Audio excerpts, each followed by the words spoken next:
안녕하세요. 오늘은 2월 16일이고요. 지금 시간은 저녁 11시 15분이에요. SOXL이 단기적으로 전고점을 돌파할지 아니면 쓰리봉일지 지켜봐야 하는데요. 강한 이슈가 없으면 쓰리봉 후 조정을 받을 것 같아요. 조정을 대비해서 저는 한 주씩 분할로 매도하고 있어요. 차이나 전기차는 마트에서 파격적인 세일로 불티나게 판매가 되고 있대요. 불티나게라는 단어가 한 번 더 들어갔네요. 구독, 좋아요 부탁드립니다. 차이나 전기차는 마이너스 57%인데요. 중국 증시가 그리어 다음 주부터 개장을 해요. SOXL은 프리장에서 40.5달러 정도 상승하다가 생산자 물가지수 발표가 높게 나와 지금은 1.8% 정도 상승 중이에요.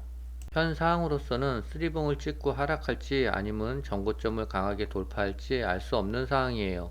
그래서 저는 한 주씩 위로 깔아놓고 매도 중이에요. 현재까지 250주가량 매도했습니다.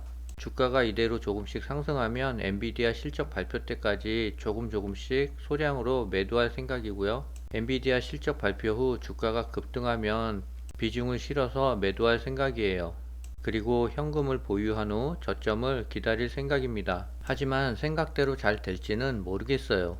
영상 올리는 중에도 40.7달러까지 올라가서 한 주씩 계속 매도하고 있어요. 공포와 탐욕 지수는 어느덧 77까지 왔습니다.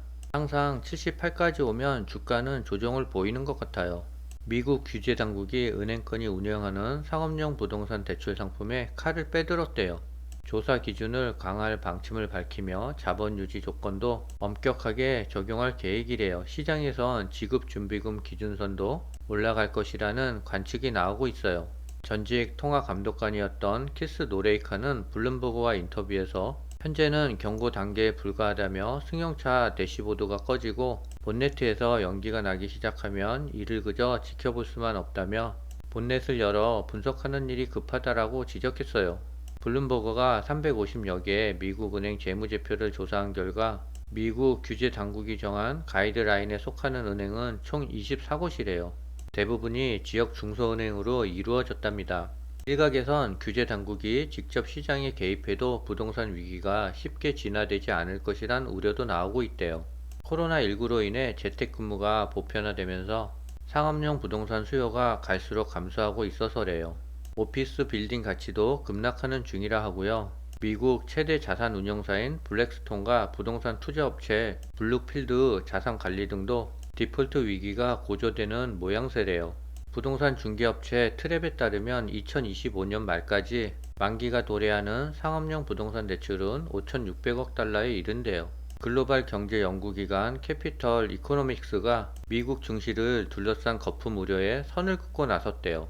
CNBC에 따르면 캐피탈 이코노믹스는 증시 거품이 터지기 전까지 시간이 더 걸릴 것이라며 이번 상승 랠리를 두려워할 필요가 없다라고 강조했어요. 이날 캐피탈 이코노믹스 수석 전략가는 고객들에게 보낸 서한에서 최근 미국 증시가 2000년대 닷컴 버블과 비교하는 건 무리가 있다라고 설명했어요. 그는 인공지능과 인터넷이라는 부분에서 닷컴 버블과 비교하는 시각이 많지만 AI는 인터넷과 다르게 기업에서 실제로 수익을 창출해내고 있다라고 밝혔어요.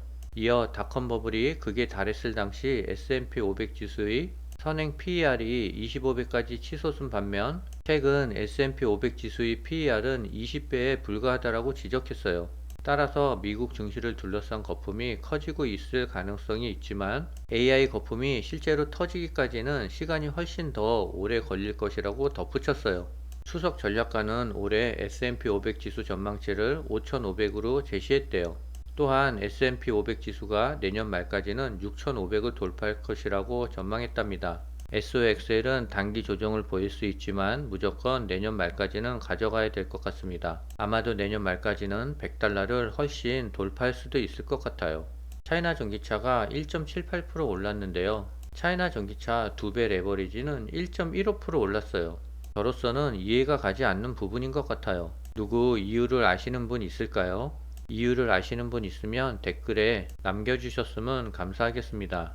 미국 포드와 GM이 손잡고 중국 전기차들과 경쟁하기 위한 파트너십을 고려할 용의가 있다라고 밝혔대요. 미국과 유럽 시장을 노리는 저가의 중국 전기차들과 경쟁하기 위해 전기차 기술의 비용을 낮추기 위한 파트너십을 고려할 의사가 있다라고 말했대요. 전 세계 중국인들과 공정하게 경쟁할 수 없다면 향후 몇 년 동안 수익 20-30%가 위험에 처하게 될 것이라고 강조했어요. 특히 지난해 멕시코에서 판매된 차량의 25%가 중국에서 조달되었대요. 세상이 변하고 있다면서 중국을 의식하는 점을 명확히 했습니다. 중국 전기차 업체들이 대형마트, 쇼핑몰에서 판매에 나서면서 마트에 장 보러 왔다가 전기차를 사는 중국인이 늘고 있대요. 특히 비아디 가격 인하로 1,600만원 수준의 저가 전기차도 나오면서 지방도시에서 지갑을 여는 중국인이 늘고 있대요. 비아디 전시장의 한 관계자는 많은 사람들이 마트에 온 김에 전기차 가격을 물어봤다가 실제 구매로 이어지는 것이라고 말했어요. 중국 전기차 판매 추이는 2021년부터 2023년까지 폭발적으로 늘고 있어요. 중국 전기차 수출 또한 2021년부터 2023년까지 2배씩 증가하고 있어요. 그럼에도 불구하고 차이나 전기차 주가는 계속 거꾸로 가고 있습니다. 중국 경제가 어느 정도 바닥을 찍고 살아나면 차이나 전기차의 상승률도 급하게 달릴 것 같아요. 현재 시간 12시 8분인데요. SOXL은 1.8% 정도 하락하고 있어요. 하락해도 한 주씩 매도할 거고요. 상승하면 두 주씩 매도할 거예요. 오늘은 여기까지입니다.